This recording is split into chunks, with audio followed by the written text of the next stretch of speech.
छोटी सी मदद। एक लड़का पैदल किसी रास्ते से जा रहा था। उस लड़के ने देखा कि सामने वाले बिजली के खंभे पर कागज़ की पर्ची चिपकी पड़ी है और उस पर्ची में कुछ लिखा हुआ है। वो लड़का थोड़ा नज़दीक जाकर पर्ची में क्या लिखा है वो देखने लगा। उस कागज़ की पर्ची में लिखा था, कल इस रास्ते से गुज़रते वक्त मेरे 100 रुपये कहीं गिर गए हैं। मैंने ढूंढने की बहुत कोशिश की लेकिन वो नहीं मिले। कृपया इस रास्ते पर कहीं भी किसी को भी मेरे 100 रुपये मिलें तो इस पते पर पहुंचा देना। पर्ची में उसका एड्रेस भी लिखा हुआ था। लड़के को ये पर्ची पढ़कर उस एड्रेस पर जाने का मन करने लगा। वो लड़का उस एड्रेस पर जाने के लिए आगे बढ़ने लगा। उस एड्रेस पर जाकर लड़के ने देखा कि वहाँ पर एक झोपड़ी है।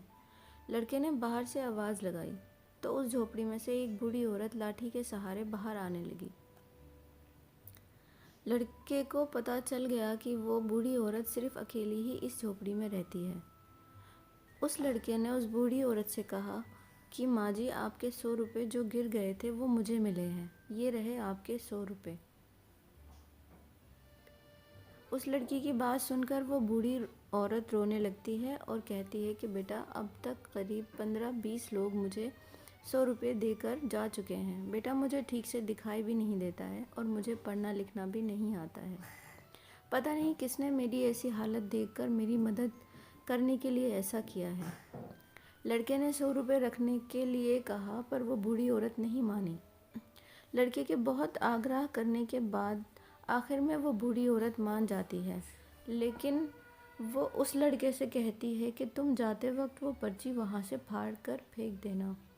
मुझे पता नहीं कि किसने मेरे पर तरस खाकर ऐसा किया है। लड़के ने कहा, माँ जी,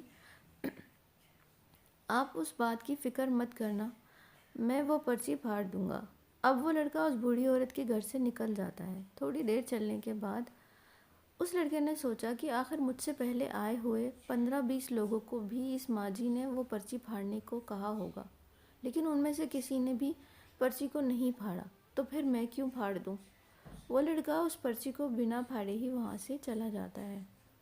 उस लड़के के मन में उस व्यक्ति के लिए बहुत ही आदर और सम्मान था जिसने ये तरीका ढूंढा था और इस ज़रूरतमंद वृद्ध औरत की मदद की थी। मॉरल: हमारे मन में सिर्फ किसी ज़रूरतमंद की मदद करने की इच्छा होनी चाहिए, क्योंकि मदद करने को तो बहुत सारे तरीके होते हैं। हम किसी भी तरह मदद कर सकते हैं। दोस्तों, अगर आपको मेरी ये कहानी अच्छी लगी हो तो प्लीज़ मेरे चैनल को सब्सक्राइब करें, लाइक करें। Thank you, thanks for watching.